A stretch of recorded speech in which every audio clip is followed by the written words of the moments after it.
তিনজনই কাপড় নিংড়ে পরে নিল। তারপর লাফিয়ে শরীর গরম করতে শুরু করল। কিন্তু পুরুষের সমান উষ্ণতা তো নারীর দেহে নেই। মীরা অনুভব করল সমস্ত শরীর তার অসাড় হয়ে আসছে। ইসহাক ও আসির দুজনের মাঝখানে ওকে দাঁড় করিয়ে পায়ের গোড়ালি থেকে কাঁধ পর্যন্ত সমস্ত শরীর ম্যাসেজ করতে শুরু করল। কিছুক্ষণ পর মীরা হাঁটার মতো শক্তি ফিরে পেল। নদীর তীর ঘেঁষে ওরা পাহাড়ের কাছে এসে পৌঁছল। ওদের যেতে হবে পাহাড়ের অন্য পাশে, যেদিকে চূড়ায় এক ঝাড় রয়েছে। হাঁটতে হাঁটতে ওদের শরীর উষ্ণতা ফিরে এলো। দিকটায় ওরা আগে কখনো আসেনি। সবুজ মসৃণ চমৎকার পাহাড়ি এক পথে ওরা এতক্ষণে স্বস্তি অনুভব করল। কিন্তু সামনে গিয়ে বুঝল এ অঞ্চল তার সবুজ সুন্দরের মধ্যেও অসুন্দরও কম রাখেনি। দুই পাহাড়ের মাঝখানে পৌঁছে ওদের মনে হলো অন্য জগতে এসেছে ওরা। ওদের সামনে তিনটি পাহাড় প্রাচীন কোনো দুর্গের কালো স্যাঁতস্যাঁতে দেয়াল হয়ে দাঁড়ালো। পাহাড়ের নিচের দিকে ময়লা পানির ডোবা। এখান দিয়ে 1-1.5 জনের চলার মতো কাদাময় পথ দিয়ে ওদের যেতে হবে। কিন্তু এটা কি মূত্রপথে নিয়ে যাবে না পানিতে গিয়ে শেষ হয়ে যাবে ওদের জানা ছিল না। সোজা রাস্তা হলো একমাত্র পাহাড়ের ঢাল বেয়ে উপরে উঠে উপরে যাওয়া। কিন্তু এতে নির্ঘাত ওরা ধরা পড়ে যাবে। ওরা এদিক দিয়েই এগোলো। মীরা একেবারে পেছনে। একটু যাওয়ার পর ওদের পেছনে পানিতে কি একটা যেন নড়ে উঠল। পাত্তা দিল না ওরা। হঠাৎ মীরার চিৎকার শোনা গেল। ওরা পেছনে তাকিয়ে দেখল মীরার এক পা গিরা পর্যন্ত এক কুমিরের মুখে। কুমির মীরাকে পানিতে টেনে নিতে যাচ্ছে। মীরা পাহাড়ের গায়ে একটা পাথর আঁকড়ে ধরে মরণ চিৎকার করছে। ইসহাক ও আসির প্রথমে ভয় পেয়ে গেল। পরে ওদের মনে পড়ল কুমিরকে কাবু করা যায়। কুমিরের মাথা ও পিঠ বর্ষা তলোয়ার অন্য কিছু দিয়েই জখম করা যায় না। কুমিরের পেটের চামড়া এতই নাজুক যে সামান্য খঞ্জর পেটে ঢুকে যায়। আবার মুখের ভেতর বর্ষা মেরে বা মুখে তলোয়ার মেরেও কুমিরকে কাবু করা যায়। ইসহাক ও আসির দ্রুত তলোয়ার কোষমুক্ত করল। ইসহাক অন্ধকারেই অনুমান করে কুমিরের চোখে তলোয়ার দিয়ে আঘাত করল। আসির দারুণ দুঃসাহস দেখালো। সে পানিতে নেমে গেল। হাঁটু পানির বেশি ছিল না ওখানে। আসির আন্তপূর্ণ কুমিরের কাছে গিয়ে নিচে দিয়ে শরীরের সমস্ত জোর একত্রিত করে তলোয়ারটি বর্ষার মতো মারল কুমিরের পেটে। কুমিরের মুখ দিয়ে ভয়ঙ্কর চিৎকার বেরিয়ে এলো। মীরার পা কুমিরের মুখ থেকে আলগা হয়ে গেল। মীরা এক ঝটকায় পা সরিয়ে নিল। কুমিরটি পুরো পানিতে আলোড়ন তুলে ছটফট করতে লাগলো। কুমিরের দাঁত গোলাকার হয়, এজন্য কুমির দাঁত দিয়ে শুধু শক্ত করে ধরতে পারে, কামড় বড় ধরনের জখম করতে পারে না। এজন্য মীরার পায়ের চামড়া ছিঁড়ে গিয়ে রক্ত বেরোতে লাগলো। ইসহাক ও আসির মীরাকে টেনে তুলেই দৌড় শুরু করলো। সামনে ওরা রাস্তা পেয়ে গেল। অনেক দূরে গিয়ে ইসহাক মীরার পা খুলে দেখল। রক্ত পায়ের গিরা থেকে নিয়ে পাতা পর্যন্ত চটচটে হয়ে গেছে। দেখা গেল কুমিরের দাঁত একেবারে চামড়া কেটে হাড় পর্যন্ত পৌঁছে গেছে। ইসহাক তার মাথার বাঁধা কাপড়টি ছিঁড়ে মীরার ক্ষতস্থান বেঁধে দিল। ব্যথায় মীরা কোকিয়ে উঠল, কিন্তু পট্টি বাঁধা হতেই ওরা চলতে শুরু করল। মীরা মুখ বিকৃত করে বলল, আমার কথাটি তোমরা শোনো ভাই, লক্ষণ ভালো মনে হচ্ছে না। আমার মন বলছে এখান থেকেই ফিরে যেতে। পাগল হয়েছ মীরা? এ পর্যন্ত এসে আমরা ফিরে যাব? ইসহাক বলল, রাবি আর ফাদার আমাদের বুজদিল ও মিথ্যাবাদী বলবে। এখানে কোথাও লুকিয়ে বসে থাকো, আমরা কাজ শেষ করে তোমাকে নিয়ে যাব। আসির বলল। না, মীরা ভীতি গলায় বলল, এখানে একলা থাকতে পারবো না আমি। এত ভয় আমি কখনোই পাইনি। আসলে ওই কুমিরটা তোমাকে ভয় পাইয়ে দিয়েছে। মন থেকে ভয় তাড়াও। তোমাকে কি করে বিশ্বাস করব? এটা আমার মনের ভয় না, এমনি যদি আমরা ঘুরতে আসতাম আর কুমির ধরতো, এত ভয় পেতাম না আমি। কোনো অদৃশ্য ইঙ্গিতে যেন কুমিরটা আমাকে ধরেছিল। এখান থেকে চলে যাও, সামনে কিন্তু মৃত্যু উৎপেতে আছে।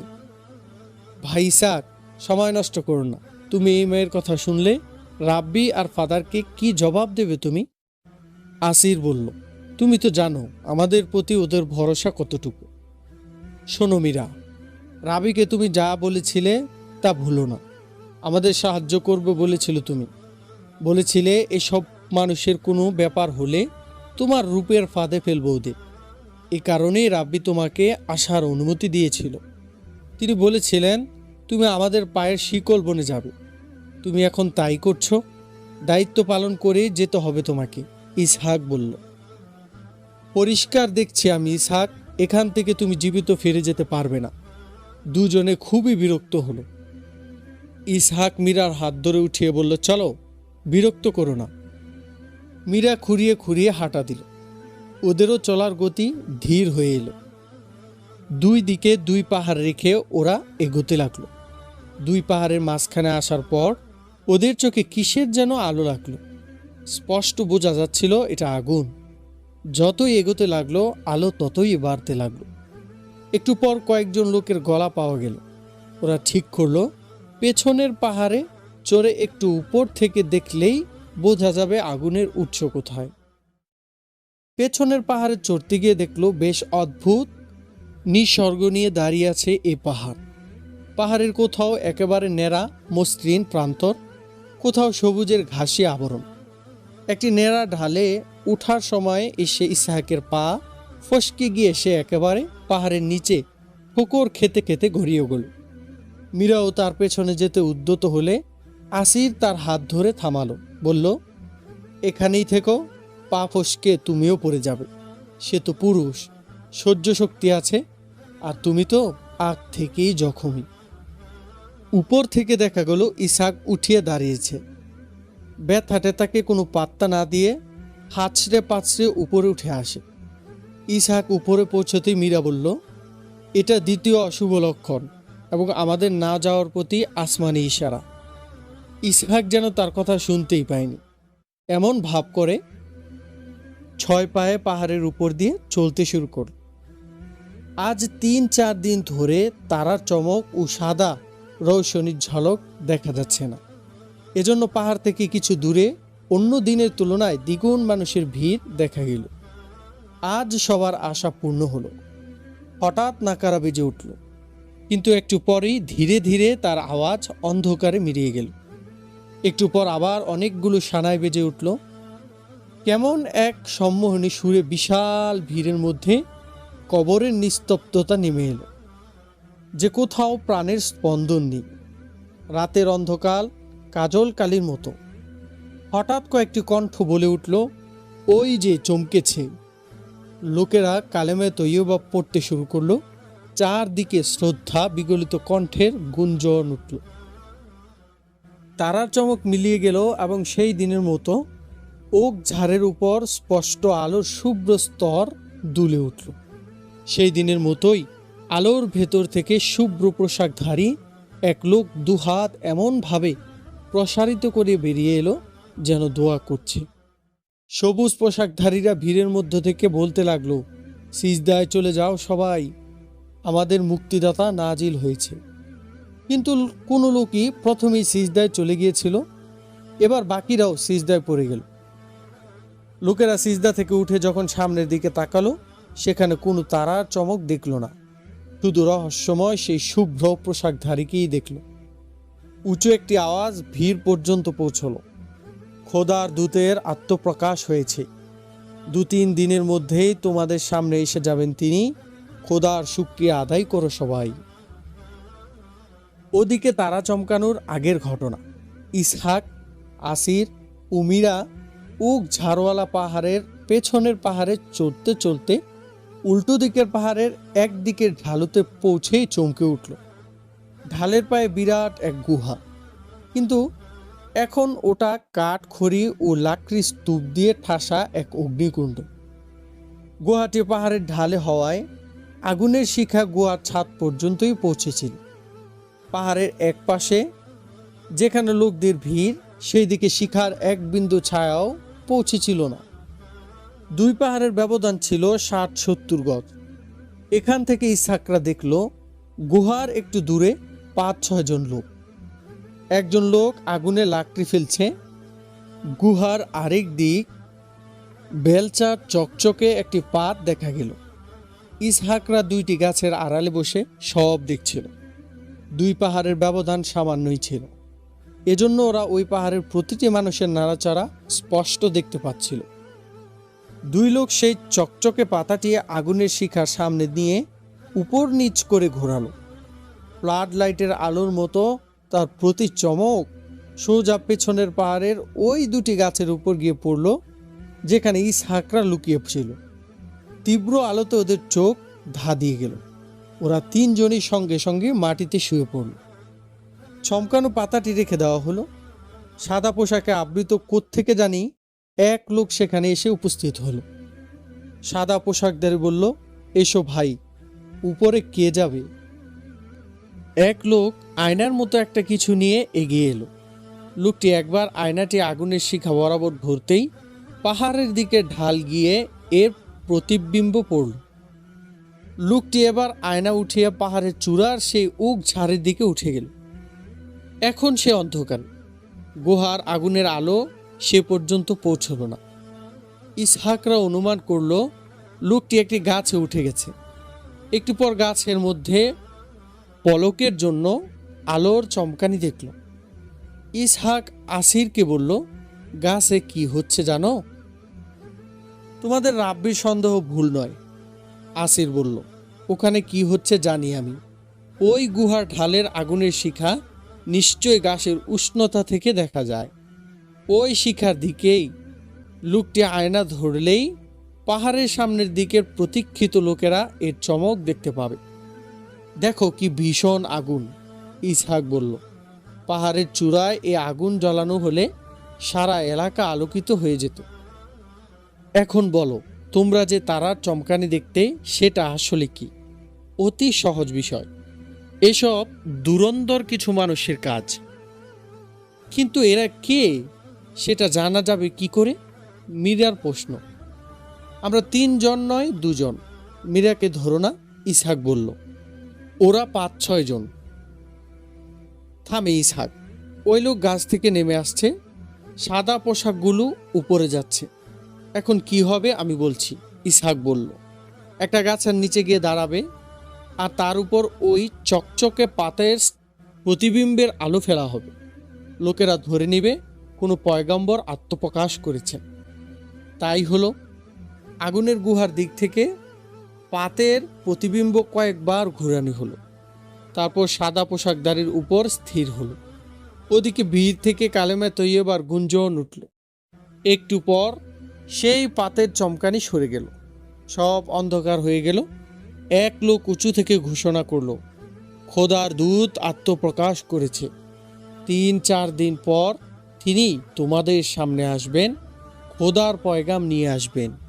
খোদার শুকরিয়া আদায় করো। যা দেখেছি আমরা রাব্বি ও ফাদারকে তা বলবো। কি করবেন ওনারা জানি না। আমি পরামর্শ দেব, আমরা 3 জন যেমন এখানে পৌঁছেছি, কাল সন্ধ্যায় এমন করে 50 জন লোক নিয়ে ওই পাহাড়ে লুকিয়ে থাকব। এরপর সুযোগ বুঝে ওদেরকে পাকড়াও করে তখনই লোকদেরকে ওই পাহাড়ে নিয়ে এসে দেখাবো যে দেখো এই শয়তানরা কি করে মানুষকে পথভ্রষ্ট করছে। আমি নিশ্চিত এরা মুসলমান, ইসহাক বলল। ইসহাক কথা বলছিল। ওই পাহাড়ের গুহার আগুনের শিখার আলোতে এদিক ফর্সা হয়ে গিয়েছিল। হঠাৎ নারী কণ্ঠের ভয়ঙ্কর এক চিৎকার শুনল ওরা। ইসহাক ও আসির ঘাবড়ে গিয়ে পেছন ফিরে দেখল যে গাছের ডালে মীরা লুকিয়েছিল তার উপরের ডাল থেকে একটি সাপ মীরার বাহু পেঁচিয়ে ধরেছে। সাপ মীরার বাহুতে বোধ হয় ছোবলও মেরেছে। ইসহাক এক ঝটকায় তলোয়ার বের করে সাপকে টুকরো টুকরো করে ফেলল। মীরা তার বাহু চেপে ধরে বসল আর অদ্ভুত গলায় চিৎকার করতে লাগলো। আসির ও ইসহাক বসে পড়ে কোথায় সাপে কেটেছে তা খুঁজতে লাগলো। সাপের ভয়ে মীরার চিৎকার ওদিকে এত বেখেয়াল করে দিল যে ওরা লক্ষ্য করলো না ওই পাহাড় থেকে সাদা পোশাকওয়ালা সহ 5-6টি লোকের চোখ ওদের দিকে তাকিয়ে আছে। কারণ ওরা তখন অজান্তেই গাছের আড়াল থেকে সরে গেছে। মীরার শরীর এমনভাবে মোচড়াচ্ছিল যে পাহাড়ের নিচে ঢলে গড়িয়ে পড়ল। ইসহাক আসির দ্রুত সেখানে পৌঁছে গেল। ওকে উঠাও ইসহাক। দুজনে মিলে ওকে উঠিয়ে এখান থেকে দ্রুত সরে পড়ি। এ তো পথেই মারা যাবে। ঠিক আছে, মরে গেলে একে ওই কুমিরে ডোবায় ফেলে দেব। ওরা দুজনে মীরাকে উঠাচ্ছিল। পেছন থেকে পায়ের আওয়াজ পেয়ে চমকে উঠল ওরা। পেছন ফিরে তাকাতেই আত্মার খাঁচা ছাড়া হওয়ার জোগাড় হলো। 6-7 জনের ঘেরাওয়ের মধ্যে পড়ে গেল ওরা। এর মধ্যে সাদা পোশাকওয়ালাও আছে। সবার কাছেই খোলা তলোয়ার আর বর্শা রয়েছে। এক লোক ওদের খঞ্জর আর তলোয়ারগুলো নিয়ে নিল। এদেরকে উপরে নিয়ে চলো, মেয়েটিকে দরকার নেই। এখন কয়েক মুহূর্তের মেহমান মাত্র সে। সাপে কাটতে দেখেছি তা আমি। এখানকার সাপ কাউকে কামড়ালে জীবিত থাকতে দেয় না তাকে। সাদা পোশাকওয়ালা বলল। আমাদেরকে ছেড়ে দিতে পারো না তোমরা? ইসহাক অনুনয় করল। আমরা এত আহম্মক হলে ওই পাহাড়ের নিচে এতগুলো মানুষকে নবীর আত্মপ্রকাশের দৃশ্য দেখাতে পারতাম না। আর যাদের কাছে আমাদের এত মূল্যবান তথ্য রয়েছে তাদেরকে কি করে ছাড়ব? সাদা পোশাকধারী বলল। আমরা আপনাদের দলে ভিড়ে যাব, যা বলবেন তাই শুনবো আমরা। আসির বলল। তোমরা কে? ধর্ম কি তোমাদের? সত্যি বললে হয়তো ছেড়ে দিতেও পারি। আমার নাম ইসহাক, আমি ইহুদি। আমার নাম আসির, আমি খ্রিস্টান। এখানে কেন এসেছিল? এটা বলো না ওই মেয়েকে নিয়ে এখানে ফুর্তি করতে এসেছিল।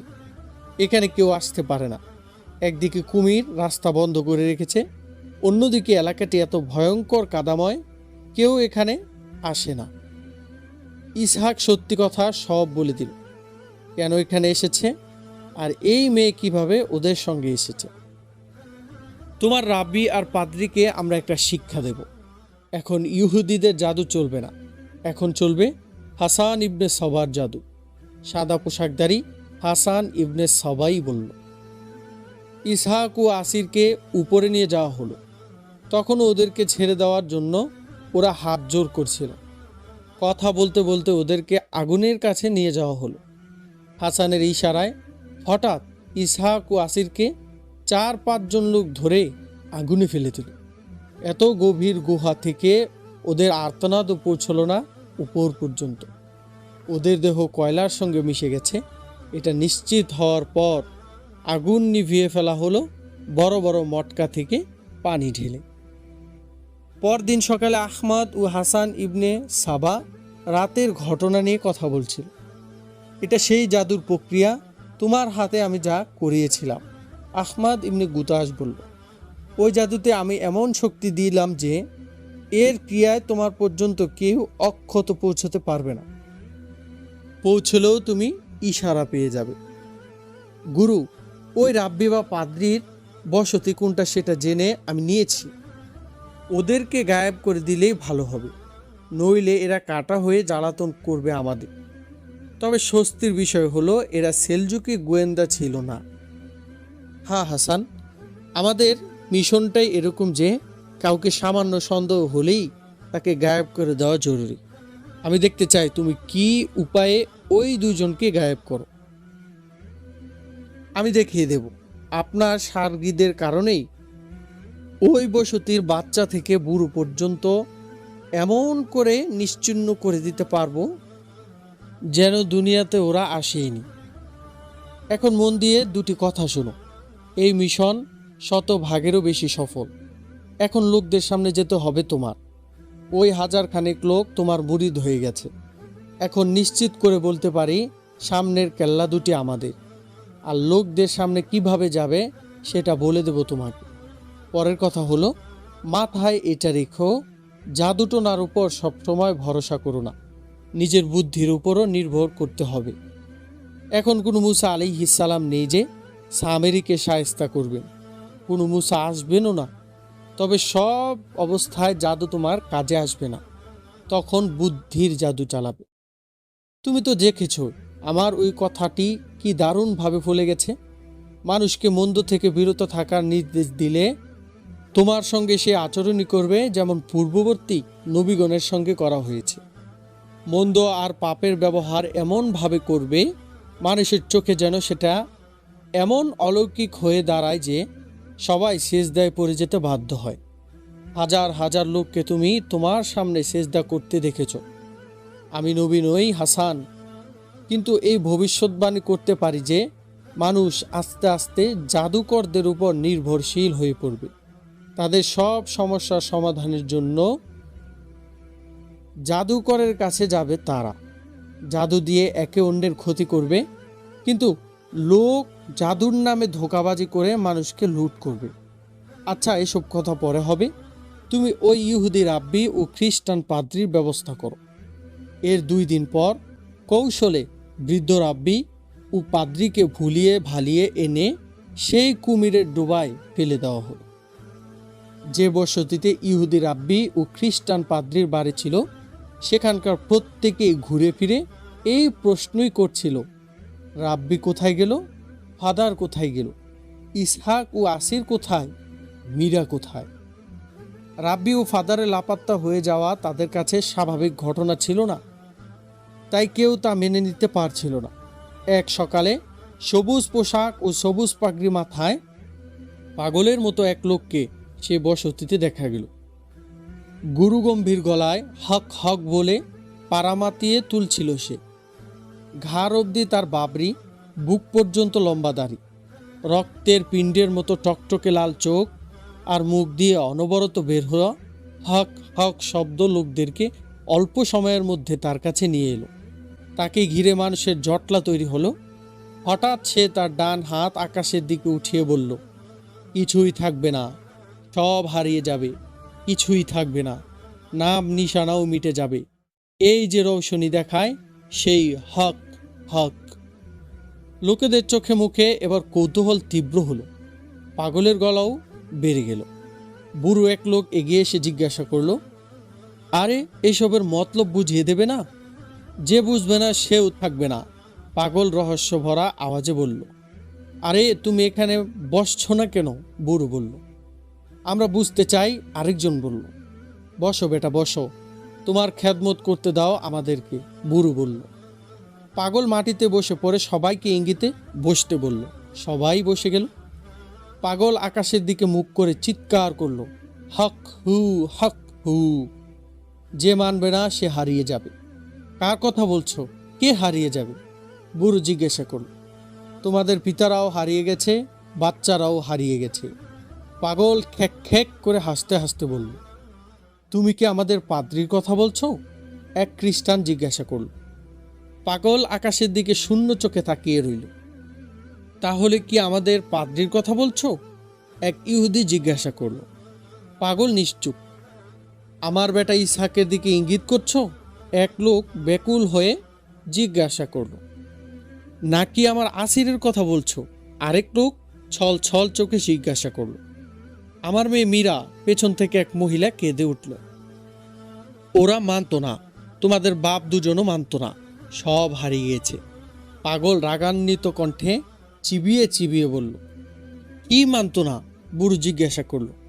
ওই যে আলোর মধ্যে আলো হয়ে এসেছে, ওরা খোদার প্রেরিত সেই আলোকেও মানত না। এক ঝটকায় উঠে দাঁড়িয়ে হক হু বলতে বলতে পাগল হঠাৎ হাঁটা দিল। তিনি আসছেন, তিনি অবতরণ করেছেন, না মানলে গায়েব হয়ে যাবে, পাগল হাঁটতে হাঁটতে বলছিল। লোকেরা সামনের একটি নদী পর্যন্ত তাকে অনুসরণ করল। নদীতে পৌঁছে পাগল নদীর উপর দিয়েই হাঁটা দিল। বুক পর্যন্ত গভীর পানিতে পৌঁছেও সে স্বাভাবিকভাবে হেঁটে নদী পার হল।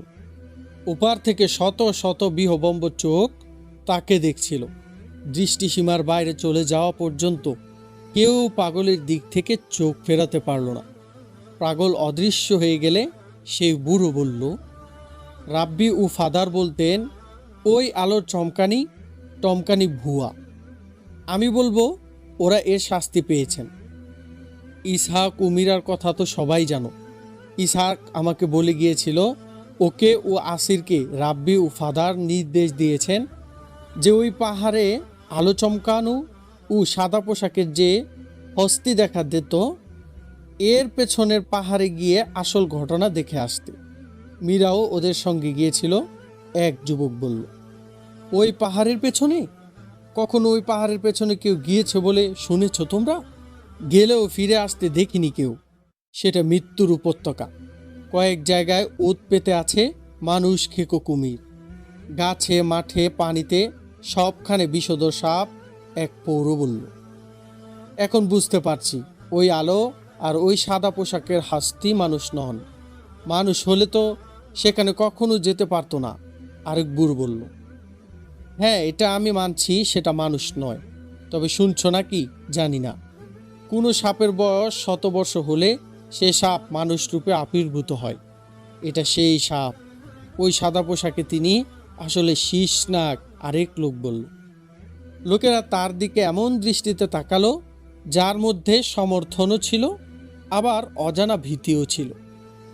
লোকে বলে উনি আরেক নবী। ওনাকে তো শুধু আমরাই দেখছি না, হাজারো লোক দেখেছে। সবাই তাকে সিজদা করে। সেখানে অনেক সুফি দরবেশকেও দেখেছি, তারাও সিজদায় চলে যান। মেনে নাও কোনো নতুন পয়গম্বর আসছেন, কেউ এর বিরুদ্ধে যেও না, তাহলে পুরো বসতি ধ্বংস হয়ে যাবে, পৌর বলল। এই প্রতিক্রিয়া সেই এলাকার সবার ছিল। হাটে ঘাটে শহরে বন্দরে সবখানে একই আলোচনা। সবার মধ্যে নতুন কিছু দেখার প্রতীক্ষা। দেখতে দেখতে সেই পাহাড়ের বিশাল ময়দানে হাজারো তাঁবুর বসতি গড়ে উঠল। শত শত লোক খোলা আকাশের নিচে রাত কাটাতে লাগল। এক সকালে লোকেরা জেগে দেখল পাহাড়ের আঁচলের ধারের টিলায় পালঙ্কের মতো খোসমোনা গালিচা দিয়ে সুসজ্জিত একটি আসন রাখা। টিলাটি দারুণ সবুজে ছাওয়া। আসনের ডানে বায়ে এবং পেছনে ফুল ফল আর লতানো গাছে সুদৃশ্য স্থান। আসনের উপর কাউকে দেখা যাচ্ছিল না। সবাই ওদিকেই চলে গেল। কিছুক্ষণ পর টিলার পেছন দিক থেকে শাহী দূতের পোশাকে এক লোক উঠে এলো। তার এক হাতে বর্ষা, আরেক হাতে সবুজ পতাকা। দুধবেশী লোকটা আসনের সামনে এসে লোকদের মুখোমুখি দাঁড়ালো। তারপর ঝান্ডাটি টিলার উপর পুঁতে ফেলল।